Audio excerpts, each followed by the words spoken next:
દોસ્તો, આપણે પાપડને ક્યારેક તળીને તો ક્યારેક શેકીને મસ્ત રીતે ખાધા જ છે, પણ આજે આપણે પાણીની અંદર પલાળી અને પાપડમાંથી કંઈક નવીન રેસીપી બનાવવાના છીએ.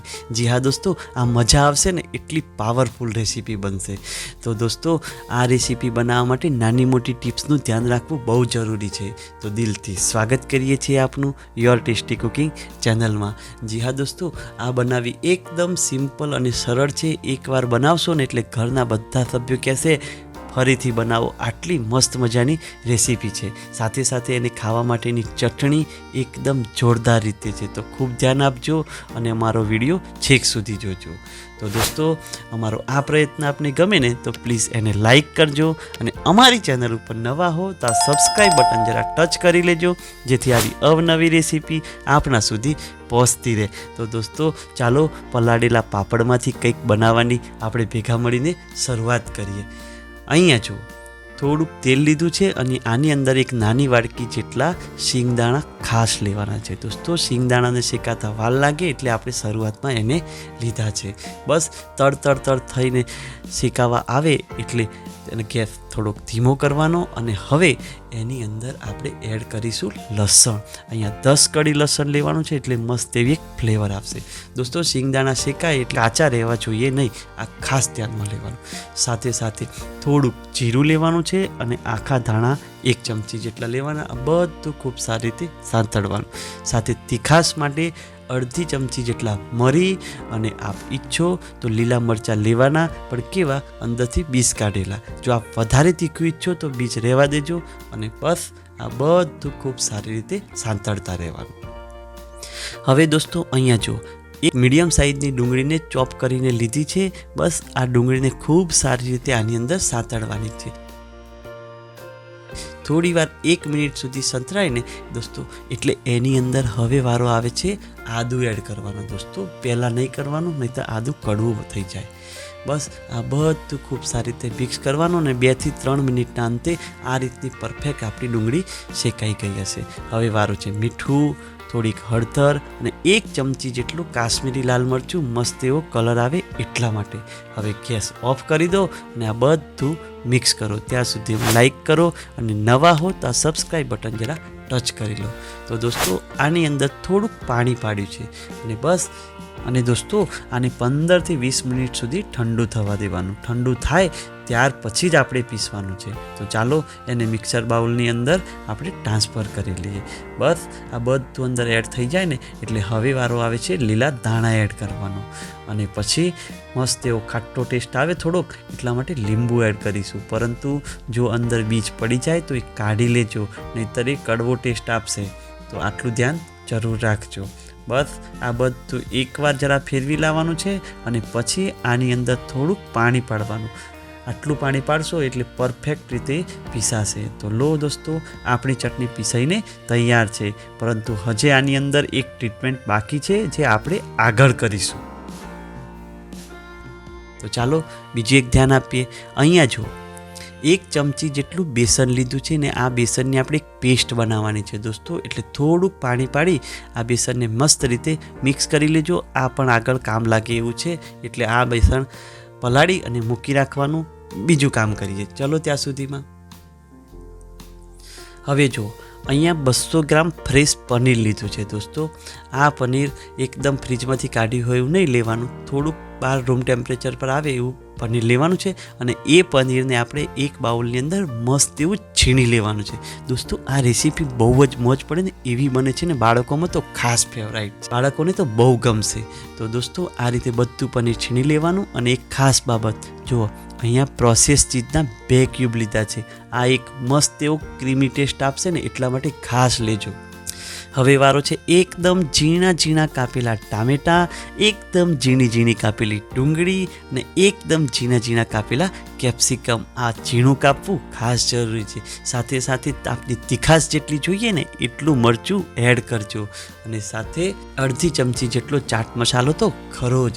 અને આપણી શ્રદ્ધા અનુસાર લીલા ધાણા ચાય તો ચાય જ, પણ લીલા ધાણા ઝીણા કાપેલા હોય એ ખાસ ધ્યાન રાખજો. અહીંયા બહુ મસળવાનું નથી દોસ્તો, એને થોડુંક જ મિક્સ કરવાનું છે. સાથે સાથે થોડુંક મીઠું આ સમય નાખવાનું જેથી પાણી વળે નહીં. બસ આ બધું સેટ કરી લેવાનું અને હવે વારો આવે છે એની અંદરથી મસ્ત એવા રોલ બનાવવાનો. દોસ્તો આ રોલ એડવાન્સમાં એટલા માટે બનાવવાના કે હવે આપણી આગળની પ્રોસેસ એકદમ ઇઝી થઈ જાય. દોસ્તો અહીંયા આપણે પાપડ રોલ બનાવી રહ્યા છીએ. સ્પ્રિંગ રોલને પણ ભૂલી જશો ને એટલા મસ્ત પાપડ રોલ બનવાના છે.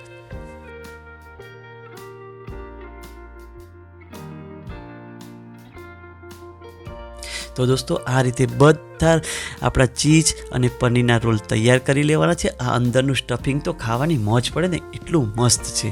દોસ્તો બીજી એક થાળીની અંદર તેલથી આ રીતે ગ્રીસ કરી લેજો, આ બહુ કામ લાગશે.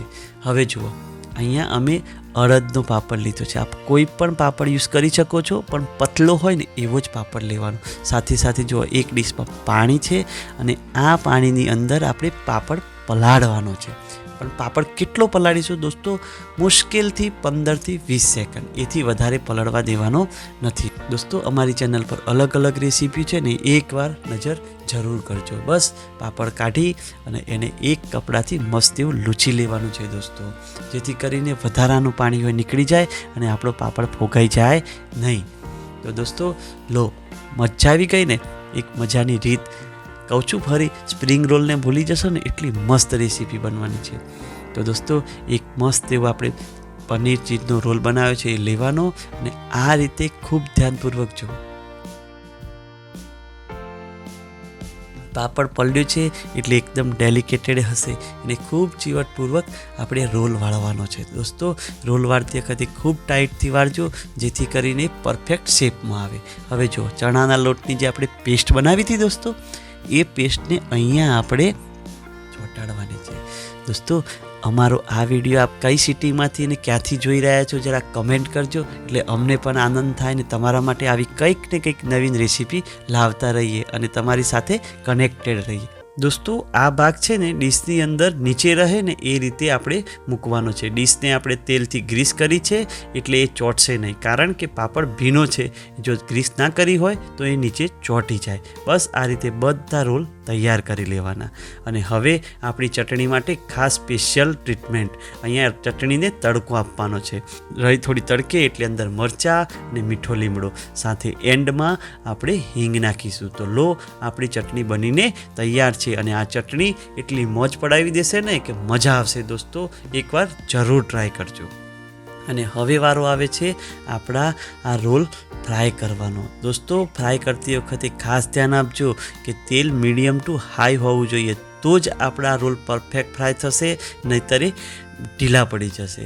બસ તળતી વખતે આ જ ખાસ ધ્યાન રાખવાનું. ફ્રેન્ડ્સ તમે સ્પ્રિંગ રોલને ભૂલી જશો ને એટલા મસ્ત રોલ આ બનવાના છે. તો જરૂર તમારા ઘરે એકવાર ટ્રાય કરજો અને ઘરના સભ્યો કહેશે વાહ શું જોરદાર બન્યા છે, ફરી બનાવો. અને પાપડના શોખીન મિત્રોને તો આ જરૂર ગમશે. અને ખાસ નોટ કરવા જેવી બાબત કે આ પાપડ રોલ બનાવવામાં અને ફ્રાય કરવામાં માંડ 20થી 30 સેકન્ડ લાગે છે. કોઈ ઝંઝટ નથી, એટલે ફટાફટ બની જશે. લો આપણા ફ્રાય થઈને તૈયાર છે. હવે શું કરીશું, બાકીના પાપડ રોલને આપણે મીડિયમ ટુ હાઈ તેલમાં ફ્રાય કરી લેવાના. જો તેલ પરફેક્ટ હશે તો પાપડ તૈયારીમાં ફૂલીને ઉપર આવી જશે. આ જ તો એની પરફેક્ટ બન્યાની નિશાની છે. તો આ રીતે આપણે આપણા બધા પાપડ રોલ ફ્રાય કરી લેવાના. પણ ફ્રાય કર્યા પછી ધ્યાન એ આપજો કે આને ગરમા ગરમ જ સર્વ કરવાના. જો ઠંડા થઈ ગયા પછી સર્વ કરી તો મજા આવશે નહીં. અને સર્વ કરવામાં આપણે હોટલ જેટલું મસ્ત ડિઝાઇનથી સર્વ કરીએ ને તો આપણા ઘરના સભ્યોને ખાવાની મોજ પણ પડે દોસ્તો. તો લો આ તૈયાર છે ડીશ. એની અંદર એક મસ્ત એવું નાનું લીલું મરચું મૂકો અને ઉપરથી પાછો ચાટ મસાલો એડ કરો. અને સાથે સાથે આપણી આ ચટણી હોય તો પછી વાત જ શું, એટલી મસ્ત રેસીપી બને. અમારો આ પ્રયત્ન આપને ગમ્યો હોય ને દોસ્તો તો પ્લીઝ એને લાઈક કરજો. અને અમારી ચેનલ ઉપર નવા હો તો આ સબસ્ક્રાઈબ બટન જરા ટચ કરી લેજો, જેથી આવી અવનવી રેસીપી આપના સુધી પહોંચતી રહે. આજના દિવસ માટે આટલું, અમને રજા આપો આવી જ નવીન રેસીપી માટે. ત્યાં સુધી જય હિન્દ, વંદે માતરમ. અને હા, સબસ્ક્રાઈબ કરવાનું ભૂલતા નહીં.